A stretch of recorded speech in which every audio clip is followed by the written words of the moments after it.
Legenda Danau Toba.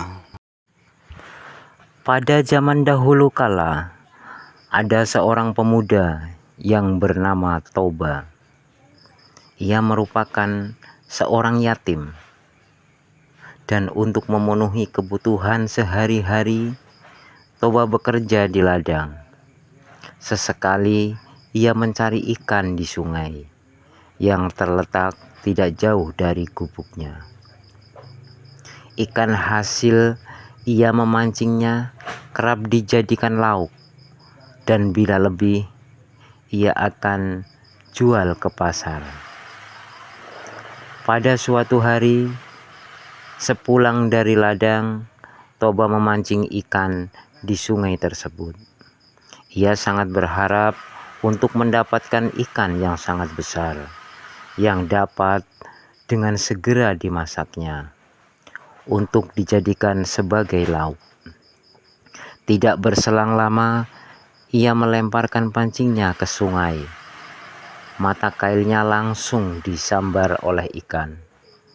Betapa gembiranya ia ketika menarik pancingnya dan melihat seekor ikan dengan ukuran yang besar. Sejenak Toba memperhatikan ikan besar yang berhasil ia pancing itu. Ikan yang aneh. Seumur hidupnya Toba belum pernah melihat ikan yang bentuk seperti itu.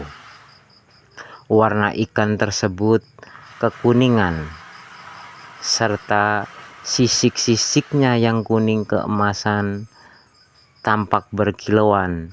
Sisik tersebut saat terkena paparan sinar matahari. Saat Toba melepaskan mata kail dari mulut ikan tangkapannya tersebut, tiba-tiba terjadi sebuah keajaiban yang sama sekali tak pernah ia duga.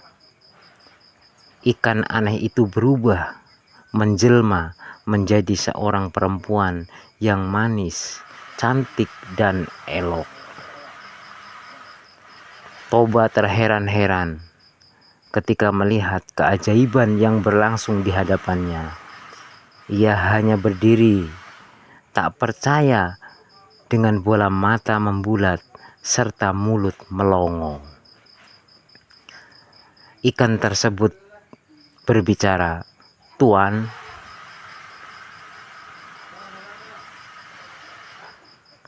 aku adalah makhluk kutukan dewa.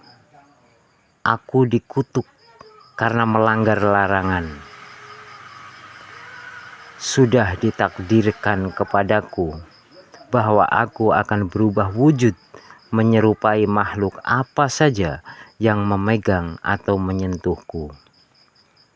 Karena Tuan sudah memegangku atau menyentuhku, maka aku pun berubah menjadi manusia seperti Tuan ini." Toba lantas memperkenalkannya.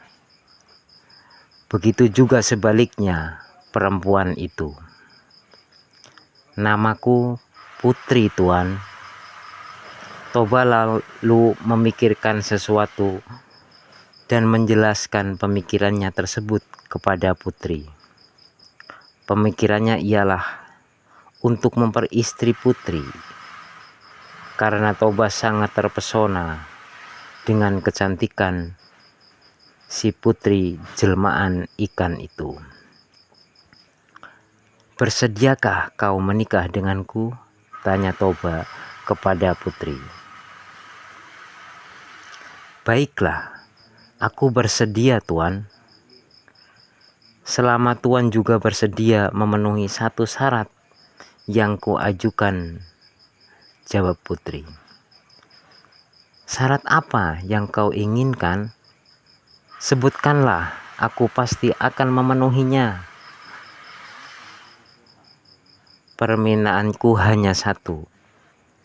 Pastikan bahwa Tuan dapat menutup rapat-rapat rahasiaku. Jangan sekali-kali Tuan menyebutkan bila aku adalah seekor ikan." Bila Tuan bersedia untuk menjaga rahasia ini, aku bersedia menjadi istri Tuan.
Baiklah, aku berjanji akan menepati janjimu. Toba dan Putri pun akhirnya menikah, dan pasangan tersebut hidup rukun dan berbahagia walaupun dalam kesederhanaan. Dan selang beberapa waktu mereka mempunyai anak laki-laki dan diberi nama Samosir. Samosir tumbuh menjadi anak yang sehat dan memiliki tubuh yang kuat. Sayangnya, Samosir memiliki sifat pemalas dan agak nakal. Kehidupan Samosir sehari-hari sering tidur-tiduran. Ia seperti tak peduli dan tak ingin membantu sama sekali kerepotan ayah yang sibuk bekerja di ladang. Bahkan untuk sekedar mengantar makanan dan minuman untuk ayahnya, Samosir seringkali menolak untuk mengantarkannya.